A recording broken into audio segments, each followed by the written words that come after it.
Je suis coupable, monsieur, coupable de boire un café à une terrasse entre amis, un vendredi soir. Coupable d'aller au concert de mon groupe préféré et de chanter et de danser jusqu'à l'aube du jour d'après. Coupable de flâner et de marcher dans ma rue en ne pensant à rien. Coupable de voyager et de découvrir le monde. Coupable de traverser les cieux en perçant les nuages dans un oiseau aux ailes d'acier.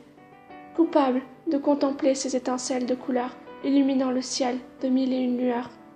Coupable d'exprimer librement mes opinions et ma religion. Coupable de brandir un stylo comme arme et une simple feuille en guise de bouclier.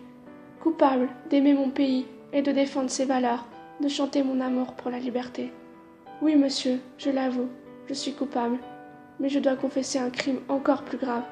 Je suis coupable de vivre. Oui, monsieur, vous avez bien entendu. Je suis coupable de sentir les pulsions de la vie qui me forcent à tourner le dos à la mort.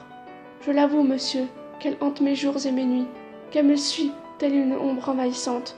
Je l'ai trop vue ces derniers mois, se répandant telle la peste sur les chaînes d'infos, dans les journaux, même à la radio. Elle me fait frissonner et me donne la nausée. L'incompréhension et la tristesse que je ressens consument peu à peu mon âme. Néanmoins, elle ne cédera ni à la haine ni à la rage.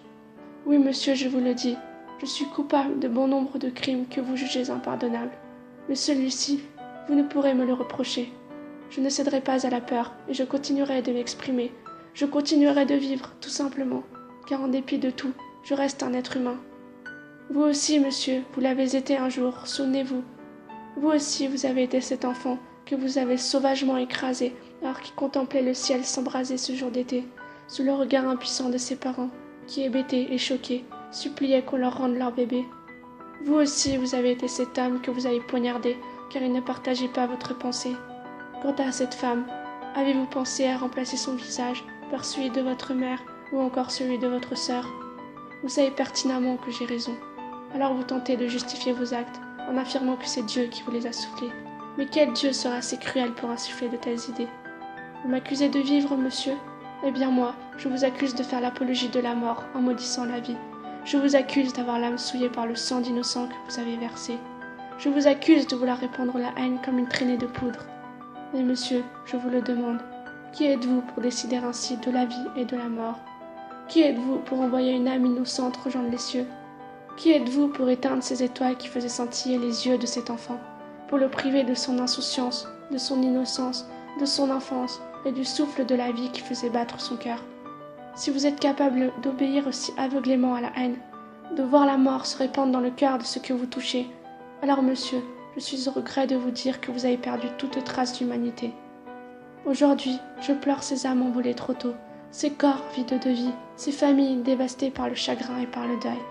Je pleure aussi pour vous, monsieur, vous qui êtes capable du pire, aveuglé par votre propre ignorance. Oui, monsieur, je suis coupable, coupable de vivre, coupable d'être un être humain. Certains me diront que je suis naïve et un peu trop rêveuse, mais je crois en un monde meilleur. Je crois en l'humanité, l'humanité avec un grand H et non avec une grande H. Je crois en la vie. Je suis coupable, monsieur. Oui, je suis coupable, mais je suis en vie.